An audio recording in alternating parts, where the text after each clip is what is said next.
They say you get one great love in life. I had two. And that's what broke me. I had two good men. One who gave me a family. One who gave me my soul. My name's Charlotte Mabon, and I've lived through nearly every kind of weather life can throw. Tornadoes, wars, births, heartbreak, good men, bad friends, and one beautiful sin I never had the courage to keep.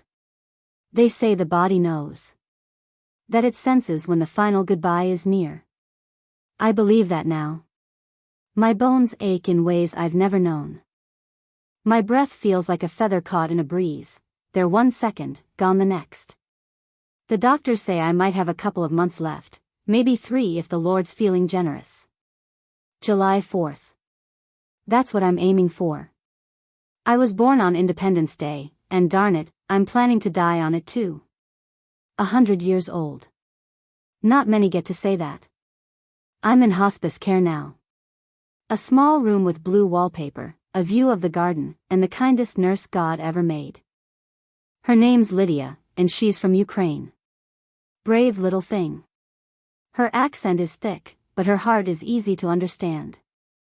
Every evening, she props up my pillows, rubs my feet, and tells me stories about her war-torn country and the people she left behind.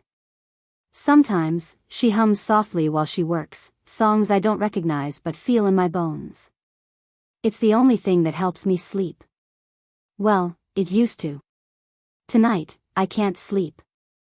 My eyes are open, and so is the box I've kept closed for over 75 years. Not a real box, no. It's the one we keep inside, the one that stores regrets, forgotten dreams, and truths we were too scared to speak. I watched Lydia scribble in her little leather journal last night after she thought I was asleep. She keeps notes on her patients. Their stories. She wants to remember us. To make us more than just dying bodies. I want to be one of those stories. God knows I've held on to mine long enough.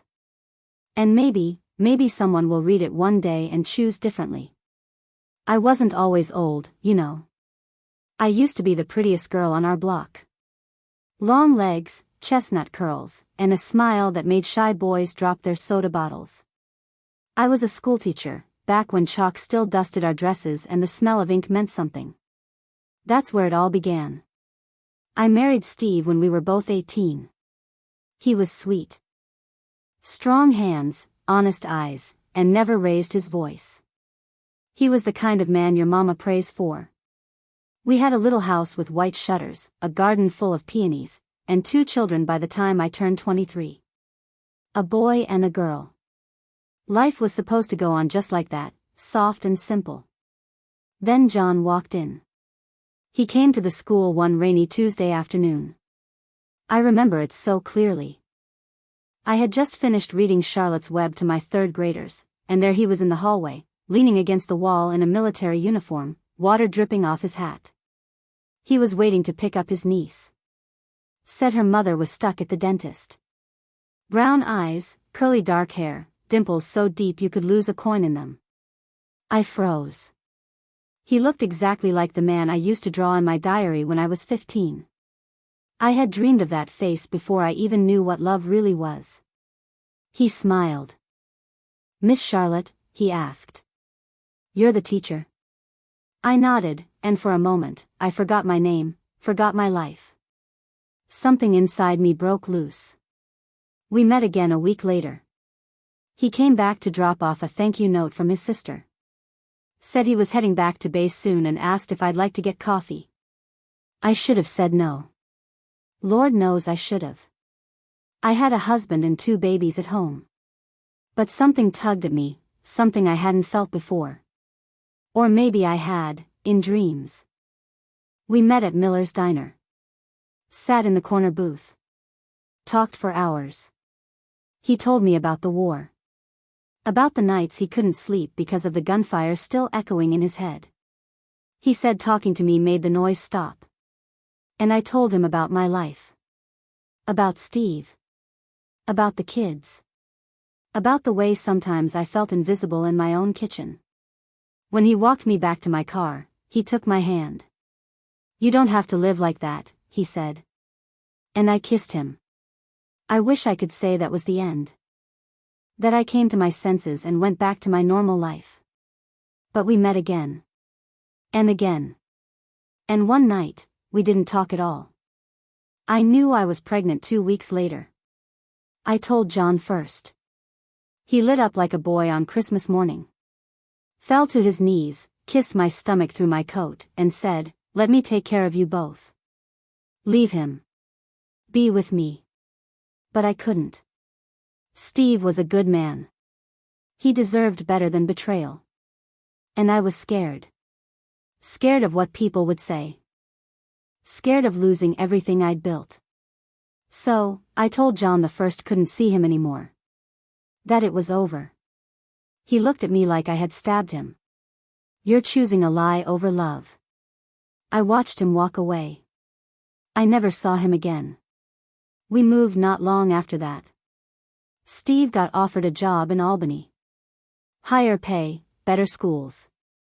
We sold the house, packed up the kids, and I left my heart behind. He wrote me letters. Dozens. I burned the first few. Then I kept the last one in a shoebox under my bed. Then, he vanished. No one in town had seen him. His sister stopped answering my letters.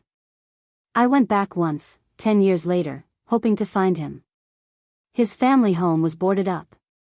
The neighbors had moved. It was like he'd never existed. I never told Abigail. Never told Steve.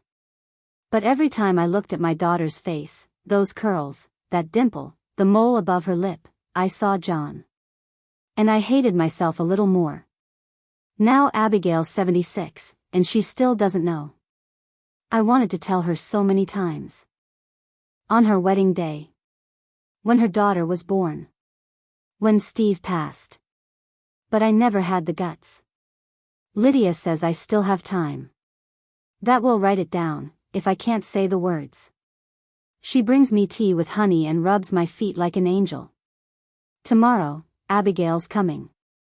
She thinks I just want to see her one more time. But really, I'm going to tell her everything. Even the parts that hurt. I spent the whole morning getting ready. Not like a young girl before a date, no, those days are long behind me, but with the same nervous flutter in my chest, like moths were trapped inside. Lydia laid out my softest cardigan, the yellow one with pearl buttons. She said it made me look sunny, and I liked that. My skin's paper thin now, and even with the windows closed, I still feel the breeze deep in my bones. So she wrapped a little shawl around my shoulders and braided my hair like a crown. "You look beautiful, Miss Charlotte," she said with her sweet, accented voice. Like a sunflower. That almost made me cry. I hadn't felt beautiful in years. I looked at myself in the mirror, and for a split second, I saw her, the girl I used to be. Bright eyes. Lips touched with rose.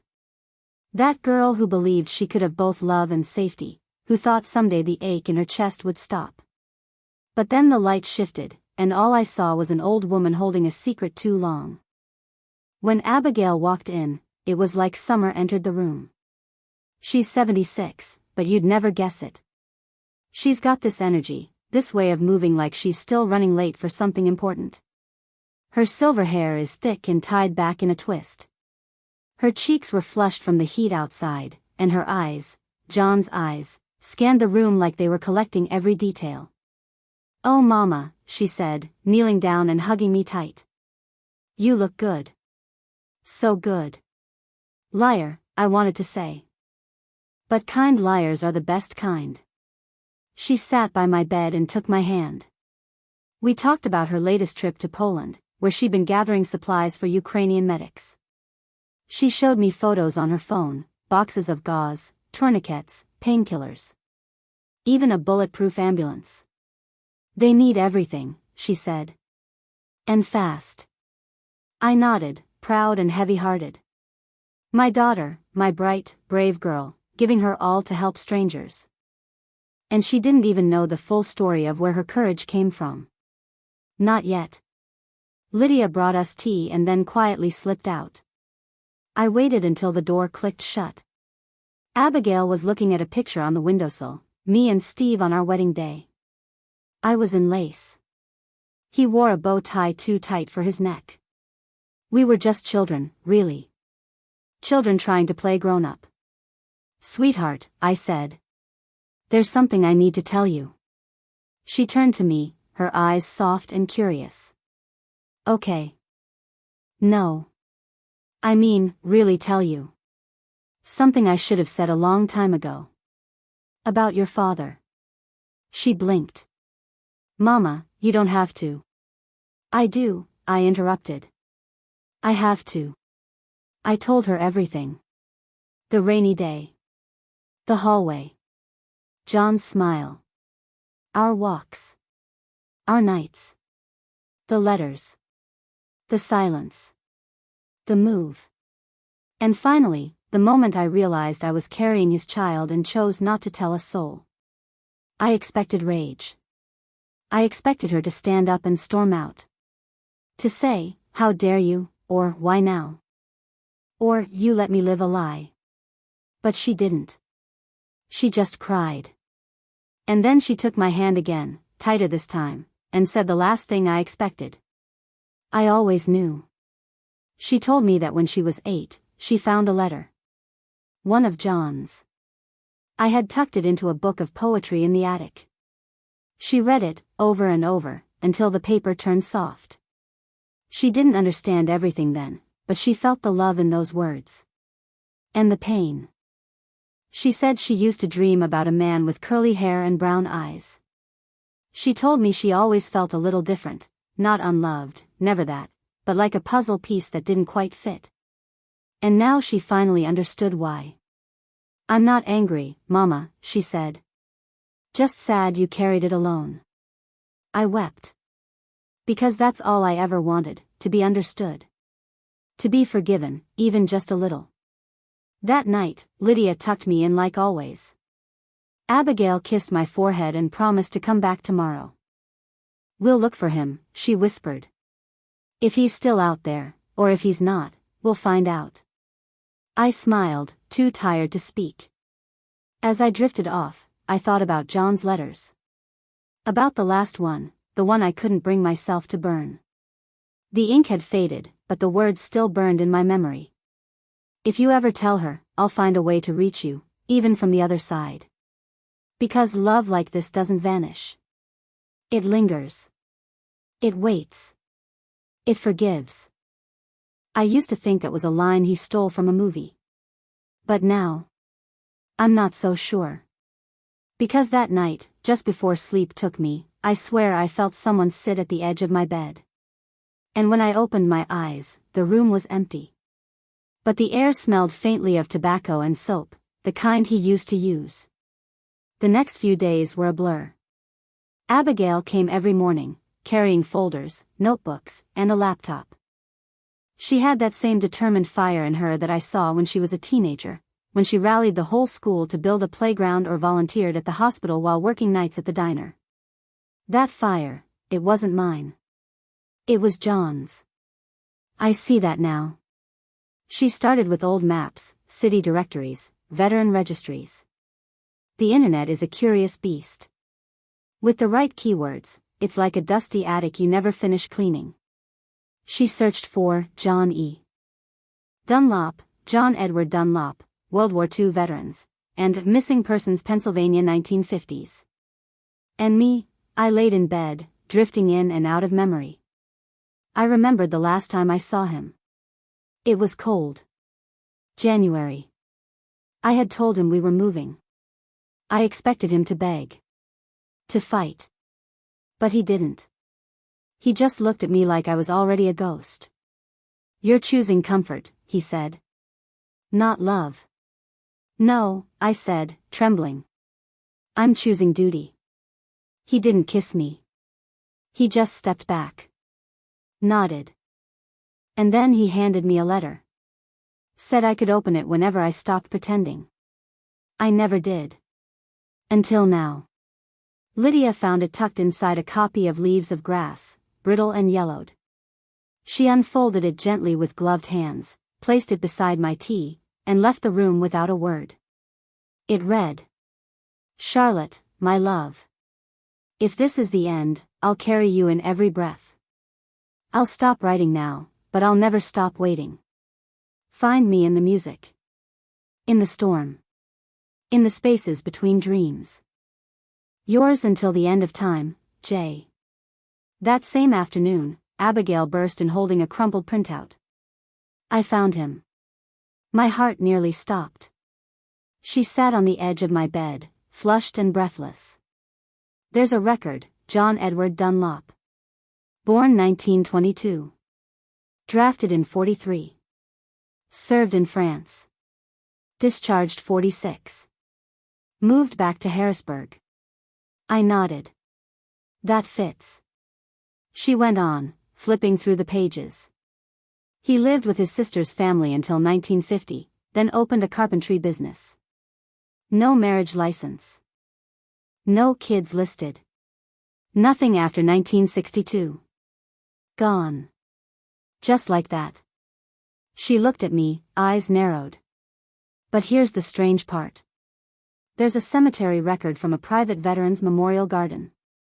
No death certificate filed. Just a grave marker, John Edward Dunlop. 1922 to 2015. Loyal soldier. Eternal dreamer. 2015, that was 10 years ago. July 4, 2015, to be exact. Same day as my birthday. Same day I plan to die. Abigail stared at the date, whispering it under her breath. That can't be coincidence. It isn't, I said.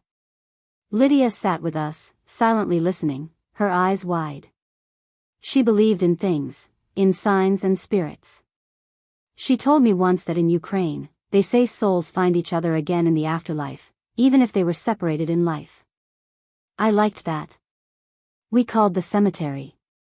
It was small, private, mostly for veterans. Abigail arranged to fly there in 2 days. She didn't ask if I wanted to go. She knew I couldn't. Instead, we made a plan. She would take my ashes there. When the time came. That night, the wind rattled the windows. Rain tapped like fingers on the glass. I lay awake, thinking about time. About the years I gave away, the ones I spent waiting for letters that never came, listening to the silence, pretending to be happy when I wasn't. I had loved Steve, in my own way. He was good, and kind, and patient. He gave me a home, and children, and years of calm. But he never touched that part of my soul that burned when John walked in the room. And John, he haunted me. Still did. They say you get one great love in life. I had two. And that's what broke me. In the morning, Lydia brought me a daisy from her garden. For strength, she said. She sat by my feet and massaged them gently, working her way up my calves. Her hands were warm and steady. She didn't ask questions. She just said, "Tell me more." So I did.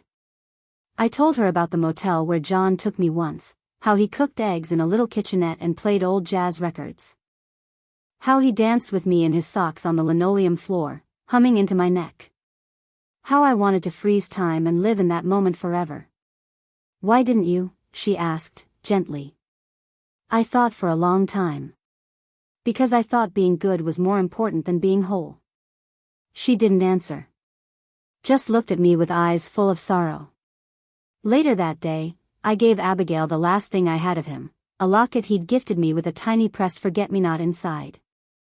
She had it made into a charm bracelet, and we laughed about how strange it felt to be sharing secrets like teenagers. But I could feel the shift. Like something was ending. Or beginning. That night, I dreamed I was 23 again, running barefoot through a field of sunflowers. I saw John up ahead, smiling, waving. His dimples deep, his curls catching the wind. I ran to him. I screamed his name. And for the first time in my life, he didn't disappear. He stayed. Abigail flew to Pennsylvania 2 days later. I watched her car pull out of the hospice driveway with Lydia beside me, her hand tucked in mine. The summer sun blazed bright, almost too bright. The hydrangeas were blooming, blue and heavy, like memories too ripe to carry. "She'll find what she needs," Lydia said. I nodded. "I just hope it doesn't hurt her more than it heals her." Abigail was chasing a ghost, my ghost. The man I buried in my heart before anyone ever put him in the ground. The call came the next morning. "Mom," she said, her voice trembling. "I'm here." I could hear birds in the background, the hush of wind. "It's beautiful. Trees everywhere. Like a secret place." My throat was tight. "And the grave?" "I'm looking at it now. It's real. There's flowers, fresh ones. Someone's been tending to it." That surprised me. "He was never married," I said. "No one would've." "There's more, Mom." Silence. "He was buried with a lock of hair in a silver locket. The groundskeeper told me. It was sealed with him. And a note. But they won't tell me what it said." I closed my eyes. I already knew. It was mine. From that day in the motel. He cut a piece of my hair when I wasn't looking and tucked it away. I laughed at the time, told him he was being dramatic. He said, "It's for when I forget what sunshine feels like." Abigail spent the afternoon there. She left my bracelet, the one with the forget-me-not, resting against the stone. Said she talked to him, like he could hear. I told him everything, she whispered that night on the phone. "About you. About me. About how I always felt like I didn't quite fit into the family. Now I know why." I held the phone against my chest after we hung up. It was strange, feeling peace and heartbreak all at once. Like finally exhaling after holding your breath for decades. July came fast. And with it, something inside me began to let go. I couldn't explain it. My bones ached less. My mind felt clearer. But the heaviness in my chest, the one that had lived there since John vanished, was shifting. Lydia brought me slices of watermelon and rubbed lavender oil on my wrists. She braided my thinning hair one night and said, "You're glowing." "I'm dying," I smiled. She shrugged. "Maybe that's what truth does to a person. Sets fire before it fades." Abigail returned 2 days before my birthday. She brought pictures of the cemetery, and a little jar of dirt from the base of John's grave. Said she wanted to mix it with mine, when the time came. I cried so hard I had to lie down. Not out of sadness, but gratitude. Gratitude that she understood. That someone finally knew who I really was. And didn't love me any less for it. On the morning of July 4th, I woke up not feeling like a woman on the edge of death. I felt like a girl, barefoot, wind in her hair, heart still foolish and wild. Lydia came in early and sang, "Happy Birthday," in Ukrainian. Abigail brought a tiny cupcake with a single candle. I didn't blow it out. I just watched the flame flicker, then melt into the frosting. "I'm ready," I said. Abigail reached for my hand. "You mean?" "Yes." I handed her the envelope I'd written the night before. It was for her children. And their children. A story about love and mistakes and the ache of holding back. I wanted them to read it when they were older, when they started choosing between duty and desire. "Don't be like me," I'd written. "Be braver." That evening, I watched the fireworks through the window. Each burst lit up the sky like a heartbeat. Red, white, blue, the colors of freedom. And for the first time, I felt truly free. I fell asleep listening to Louis Armstrong, the same record John played that night we danced in the kitchenette. What a wonderful world. I didn't wake up. I didn't feel myself leave. That was the strangest part. There was no tunnel, no blinding light, no pearly gates. Just a quiet hush. Like someone gently pressing their finger to the lips of the world and whispering, "Shoo. It's time." Then I was floating. Not in the way people describe. No clouds, no harp music. but more like being weightless in a memory. I saw my body lying in the bed, face soft and peaceful, my hands still curled in Abigail's. Lydia stood beside her, lips moving in a prayer, her fingers making the sign of the cross the way my grandmother used to. I felt love. So much of it. I could feel the years lifting off me like dust shaken from old linen. The regrets still clung, but looser now. Like they no longer had claws. Abigail waited a week before having me cremated. She said she needed time. Time to sit in my room, run her fingers across my old books, smell the lilac lotion on the dresser, reread the letter I left her. She and Lydia packed up my things together. They found the faded Polaroid of John tucked behind a drawer. He was leaning against a tree, laughing, a cigarette dangling from his lips. His uniform looked too tight. I remembered that day, he had been teasing me, calling me teacher lady, in a thick cowboy drawl. I didn't know you kept this, Abigail whispered. Lydia placed it in her hand. She kept everything she couldn't say. The scattering happened on a quiet Thursday. It wasn't raining, but the sky was pale and sleepy, like the world had pulled the sheets up just a little longer. The cemetery was empty, except for Abigail, Lydia, and a groundskeeper who nodded kindly and gave them space. Abigail opened the urn with trembling hands. I don't know if this is what you wanted, she said aloud, but I know it's what you needed. She poured the ashes slowly over the base of John's grave. Some of it caught the wind. Some clung to the soil, settling into the moss like it had been waiting for her. Lydia placed the jar of dirt she'd kept, the one from John's grave, right into the open urn. Mixed what remained. 2 lives, 2 loves, mingling in silence. Then she laid down a bouquet of blue hydrangeas. The same kind that grew outside the hospice. As they stood in silence, the clouds shifted. It wasn't dramatic. No lightning bolt, no voice from the sky. Just a sudden warmth, the kind that wraps your shoulders when you didn't know you were cold. A rustling in the trees. A red bird landing on the branch above the stone, tilting its head like it recognized them. Abigail gasped. I used to see these birds as a child, she whispered. Always when I was sad. Lydia took her hand. In Ukraine, we say they carry souls. The bird chirped once, then flew off, rising toward the sun as the clouds parted and spilled golden light on the grave. They didn't notice the groundskeeper watching. Not until he cleared his throat gently and stepped closer. Excuse me, ma'am, he said to Abigail. I hope you don't mind me asking, but do you know who he was? Abigail hesitated. He was my father. The man nodded slowly. He came here a lot. Even before he passed. Used to sit on that bench for hours. Never said much. Just looked out, like he was waiting for someone. Abigail felt her knees weaken. He never married, did he? The man shook his head. Nope. Said once he had a wife in another life. One the world never got to see. I didn't ask questions. He reached into his pocket, pulled out a small silver key. This was in his things. Said it was for a safety deposit box. Left it with instructions, if anyone ever came asking about him, they were to have it. Abigail took the key with shaking hands. That night, she and Lydia found the bank. It was an old building with creaky floors and dusty chandeliers.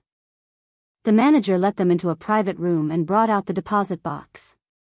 Inside, a stack of yellowed letters, unopened. All addressed to Charlotte Bennett. None had been mailed.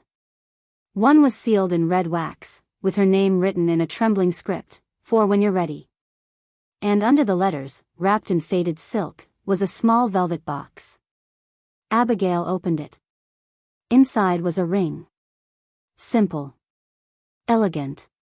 With an engraving on the inside band, "To my sunshine. In this life, and the next." The air grew heavy. Time slowed. Something unspoken passed between Abigail and Lydia, a feeling, like a door had opened in the room. Like someone else had just walked in. They didn't speak for a long time. Finally, Abigail whispered, "He waited for her his whole life." Lydia looked down at the ring, tears gathering in her lashes. And now, they're together. It was July 4th again.